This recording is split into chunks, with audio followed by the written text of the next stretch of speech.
네, 그러면 이제 소단원 세 번째 영업조직 동기부여 프로그램의 올바른 설계에 관해서 이야기를 해보도록 하겠습니다. 우리는 종종 신바람 나는 일터 만들기라는 말을 듣곤 합니다.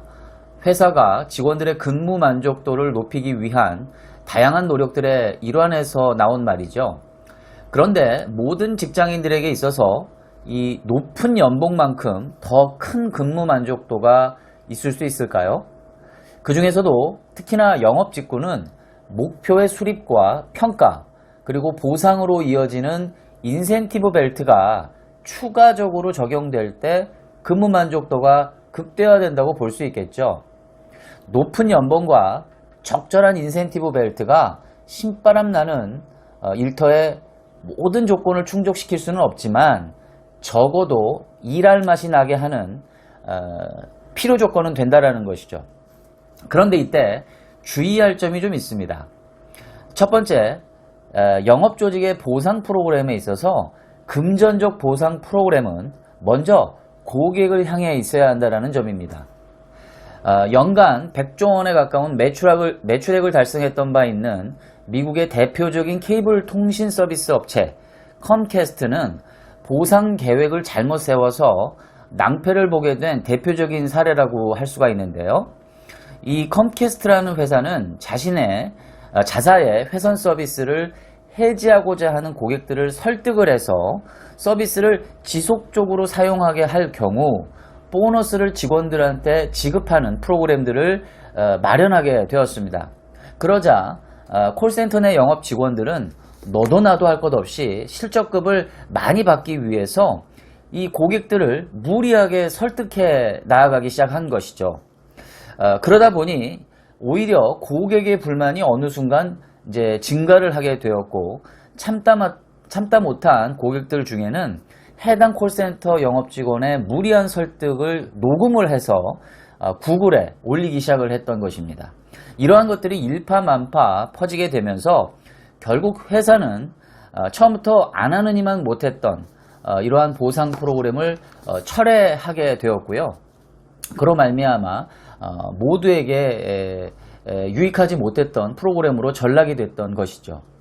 이외에도 국내외의 많은 기업들이 이러한 그 보상 프로그램들을 인센티브 제도를 통해서 이 내부의 경쟁들을 부추기는 이러한 측면에서만 활용되는 경우가 참 많습니다. 특히나 이 영업 직군의 경우 고객의 만족과 연계된 시장에서의 동기부여 수단으로 사용하지 않으면 부작용이 생길 수 있음을 꼭 유념하셔야 됩니다. 즉 영업대표들의 관심이 회사 내부가 아닌 고객에게 향할 수 있도록 이러한 그 보상 프로그램들이 설계되어지는 것이 매우 중요하다 하겠습니다. 두 번째로는 인센티브 프로그램 설계 시에 영업대표들을 반드시 참여시킬 필요가 있습니다. 인센티브 프로그램의 설계의 기초는요, 목표의 수립과 성과의 측정이라고 하는 MBO의 두 축으로 이루어지는데요. 이때 MBO가 확정되기 전에 현실적인 숫자만큼이나 중요한 것이 영업대표의 참여가 되겠습니다. 그 이유는요, 영업대표가 자기 숫자라는 인식을 가지고 책임감 있는 자세를 가질 수 있도록 하기 위함인 것이죠.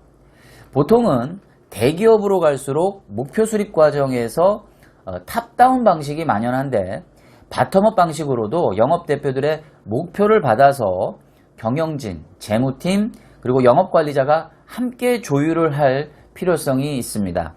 이 과정에서 소위 서로 간의 어떤 그 협상과 같은, 밀당과 같은 샌드베깅 현상이 벌어지곤 하는데요. 이를 잘만 활용하면 긍정적인 측면이 오히려 더 많다라고 볼 수 있겠습니다. 그 배경으로 탁월한 리더들은요, 동기부여 이론 중에서 귀인 이론을 많이 활용하곤 하는데요. 그 핵심은 자신이 왜 그것을 받아들여야 하는가에 관한 이해가 되겠습니다. 대체적으로 영업대표들의 목표와 경영진에서 제시하는 목표에는 큰 차이가 있기 마련입니다. 이때 영업관리자는 단순히 경영진의 결정을 통보만 해서는 곤란합니다. 목표 숫자의 갭이 곧 시장을 바라보는 관점의 갭이기도 하기 때문에 이 간극을 최대한 좁히려는 노력을 영업관리자가 적극적으로 보여줄 때 영업대표들은 목표 달성에 대한 주인의식이 생겨나고 영업관리자를 비로소 신뢰하게 됩니다. 즉, 절대적인 목표 숫자보다 영업대표를 납득시키는 것이 보다 더 중요하다라는 이야기가 되겠습니다.